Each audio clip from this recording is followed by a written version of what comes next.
Okay, hello everyone. Welcome to the Delhi Birth Network Birth Story Circle. And we have with us today Mahak. She's going to tell us her birth story and her experience. She is a new mother. Her daughter is just a few months old. So let's hear from her. Can you first tell us something about yourself? Hi Neha and hi everybody whoever is listening to me. So I'm a yoga instructor by profession and I've just moved to India probably a year ago. So I have been teaching in Dubai and post that I was teaching in Sydney, and then we moved back to India. And my daughter is just 3.5 months old now. She'll complete her 16 weeks tomorrow. So yeah, that's. Okay, so tell us something from the beginning, from the time you came to know you were pregnant. What were the early months like? What was going on in your mind? What was your pregnancy journey like? So yeah, we were transitioning from one country to another, and that's when we got to know that we are pregnant. So apart from the joy, there was more worry and more fear about how your life is going to change forever now. So that was my main concern. That was the first thing that we felt when we got to know about it. And on the physical front, I would say it was less challenging for me physically because I have a lot of support from the family when we moved back to India. And I was fortunate enough that I had so much help around me, and my partner was very supportive, and I was very active way before pregnancy, so it was easier for me. Apart from usual morning sickness and fatigue and probably weight gain and aches and pains later in pregnancy, I was very active. I used to go for walks. I used to do mild workouts and do lots of prenatal yoga. I guess that helped me a lot and helped me get going. I'm sure all your yoga helped you. So tell us, how did you sort of plan your birth? How did you choose a care Mhm. provider? What are the things that, how did you seek information? Are there books that you read? How did you search for a childbirth class? What is the preparation that you did? So when we moved back, my mother had a friend who is a gynecologist, and we planned to go to her. And we also wanted a care provider who's very close by, and we don't have to rush in case we need the doctor on an emergency basis. And we were lucky enough to find her quite close to our house. So that was my number one agenda, to look for a care provider. And next, I had a few things which were very important for me during how I prepare for pregnancy and childbirth. Number one was to nourish my body, so eating well and taking a lot of rest, and I was fortunate enough that I got a lot of rest. So this is the number one thing. And next thing I would be say, uh, get moving, so physical exercise and movement is so important for the pregnant mother and the baby as well. And most of all, it helps you to concentrate on your breath, and both these things play such an important part, a phenomenal role during childbirth and also your recovery post childbirth. So I would say just get moving, do whatever little you can, even it is like a 10-minute or a 20-minute walk every day, but just get moving. And next, I would say read a lot. I used to read a lot, talk to friends, talk to new moms, and I used to follow doulas or new moms on social media. So that helped a lot, and that's how it helped me to to have my preferences rather than a stone cut birth plan. So rather than it was easier, I mean, it helped me a lot to know my options and then take an informed decision about childbirth and having a satisfactory birth, rather than just sticking to a stone cut plan, because anything unexpected can happen. And if you have a hardcore plan, then you always get disappointed. So rather than having, so I had a vision and not a plan. So probably that's helped me to stay calm. And last, I used to keep calm by listening to a lot of chanting. I've been doing that way before, so I would not say that the moment I learned about my pregnancy, I started chanting. It has always helped me. I used to listen to it while for a walk, in the shower, while working out. They were my go-to songs, you can say. There is a lot of information out there, and sometimes it is so overwhelming. So why keep reading? Once you start reading about, oh, what should a pregnant woman do, do's and don'ts, and then there are a lot of sponsored posts or related posts that show up on your social media platforms. So that's what happened to me, and a lot of people in my peer group were new mothers or just got pregnant. Somehow I started seeing more of those people around, or those posts. So a lot of people in the yoga fraternity, I had 2, 3 friends in the yoga fraternity who were new moms, or had just, got the news of their pregnancy, and then they would share that they are reading this book. So the first book I read was how even you suggested, Ina May's Guide to Childbirth. That was my first book, and that's where I got most of my information about childbirth. That's where my all the fears vanished and all the stigma around childbirth. So that's the number one book that I would recommend everyone to read. Both the parents, in fact, if anyone else in the family could read it, that would be really, really helpful.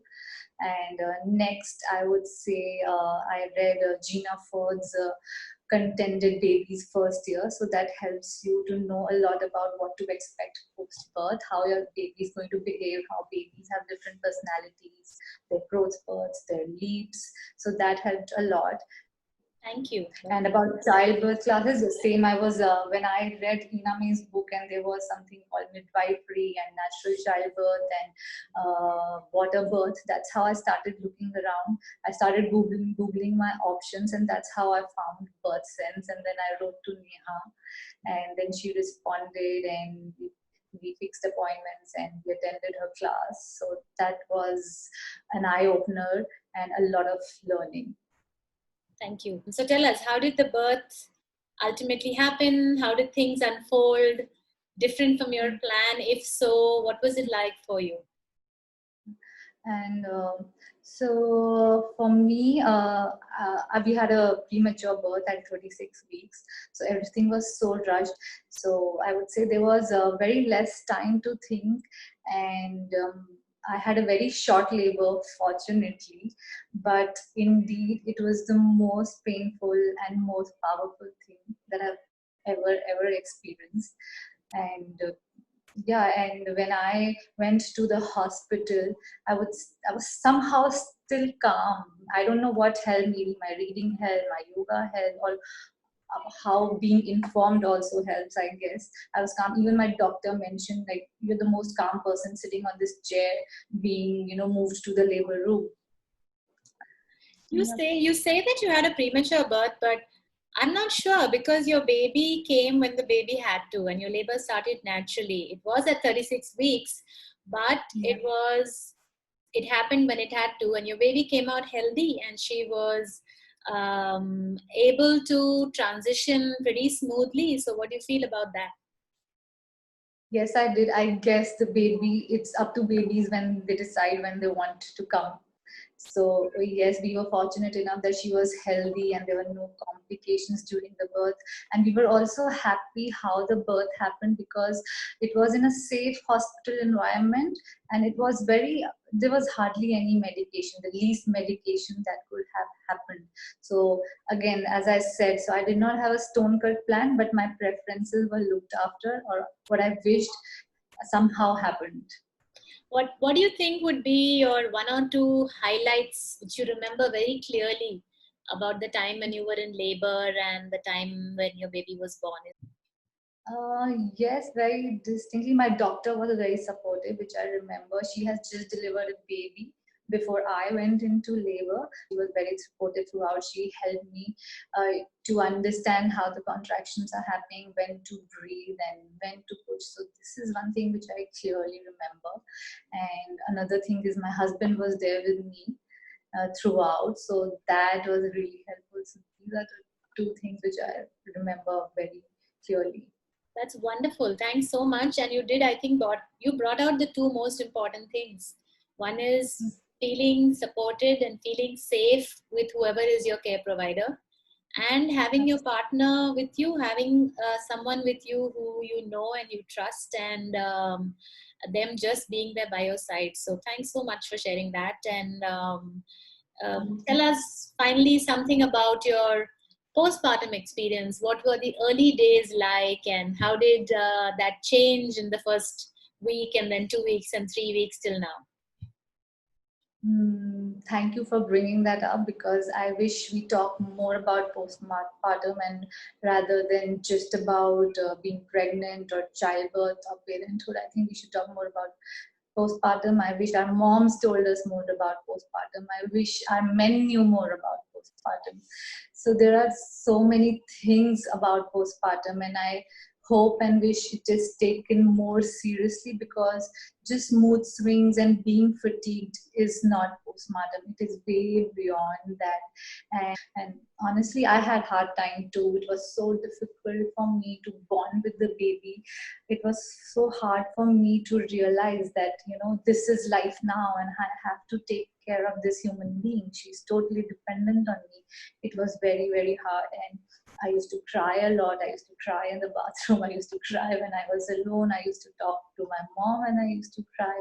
And then to top it up, to add to the stress, then there are so many do's and don'ts and advices from the people around you that takes a toll on you. So it has been very, very hard.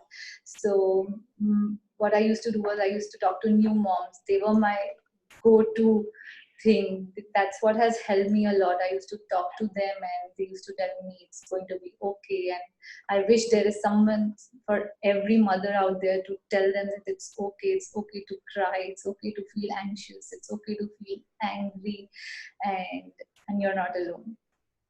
Absolutely. I think you put that so beautifully. Um, I always feel that the pregnancy and the labor and birth are the easy part, and they are the preparation for everything that comes after that. And it's not that it is all bad. There are some amazing moments also in your postpartum time, but it's equally as challenging. And you need to have that support. And from what I remember, I think your husband played an amazing He's role there there, as well. me throughout. Yes, absolutely. And I never ever in my dream expected him to do the things that he did when I was recovering, and I was just amazed. And I think my respect for him, my love for him, almost, I mean, it increased tenfolds. That's so true, and that's beautiful. And what it brings up is that it is hard and it's not easy. But when you have people around you who care for you and who are there for you, when you are able to reach out, and like you Yes. said, you reached out to new moms. We had a few conversations on the phone. You asked for, you wanted to be heard and you wanted to be support, and that is what helped you. I think just staying in that shell and holding your Exactly. emotions, it makes it far worse than it actually is. Of course it's tough, but you just need to keep that connection going with people, and they will be Yes. there for you when you need them. Thanks so much for sharing this experience. I'm sure it'll be very useful. And I think that you spoke about it being hard, the postpartum time, but I think your nature of being so feminine and motherly and gentle, I'm sure your baby is really lucky to have such a lovely mom like you. And Thank thanks so much for you. sharing your experience with us. Do you have any suggestions, tips for any expecting parents who are watching this, or new parents? I think a lot, because pregnancy, childbirth, parenthood, it all comes with so many do's and don'ts, judgments, and whole lot of unsolicited advices and a lot of social stigma around it.